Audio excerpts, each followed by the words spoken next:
Is it your student's business to know about your sex or romantic life? For me growing up, it wasn't my fucking business Right. who my teachers were with, who they weren't Mm-hmm. with, what they Mm-hmm. did. Like I remember when my kindergarten teacher, Miss Cotton, I had a crush on that lady. I had a crush on Miss Cotton. Woo! Oh, I had a crush on Miss Cotton. And then she showed up pregnant one day with her husband, and I was like, she cheated on me. Like it was so bad. But but that was the Oh, I thing. love it. God, that's precious. But and even like just outside of school, like if I was ever around like a family reunion or like we went out to like a park somewhere, whatever it was, Hmm. my my folks always told me stay in a child's place. That's grown folks' Yeah. business. So it's Mm, not your business as a student to be trying to figure out what your teacher's love life looks like. And hmm. and I would agree. It's also like as the teacher, as the responsible adult, it is your responsibility to keep that child or student in that childlike or student place. Like, yeah, Yeah. like you want to have that connection and you want to be a human. Like I remember how Right. mind blowing it was when I found out teachers had a first name. It's like, what the fuck? You got an actual name like me?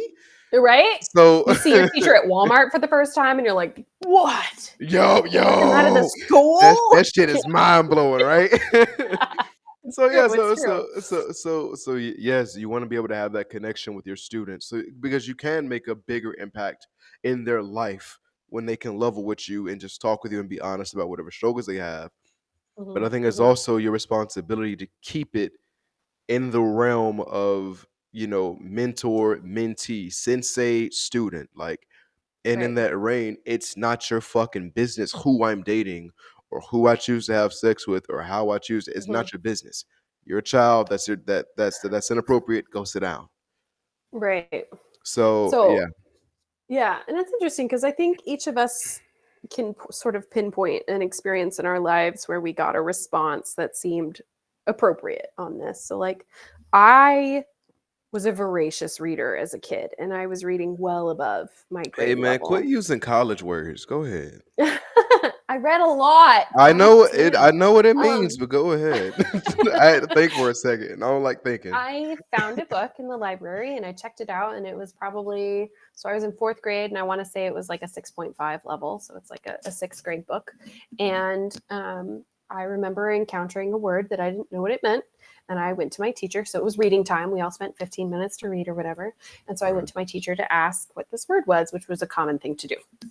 So I remember I was like maybe second in line or something. And so that person walks away, and then it's my turn, and I ask him, like, this is the word, and I don't know what it means. And it was the first and only time that he didn't tell me. He told me, I think you should go home and Mm, ask your mom. wow. And the word was bosom. The word was bosom. Mm, So he wasn't going to tell me, like, it's the chest on a woman, yeah.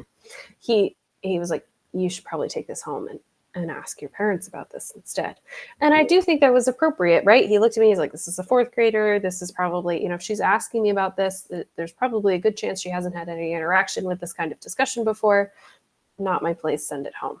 Yeah. And I remember being really frustrated. I was like, I can't, how is there a word that he doesn't know?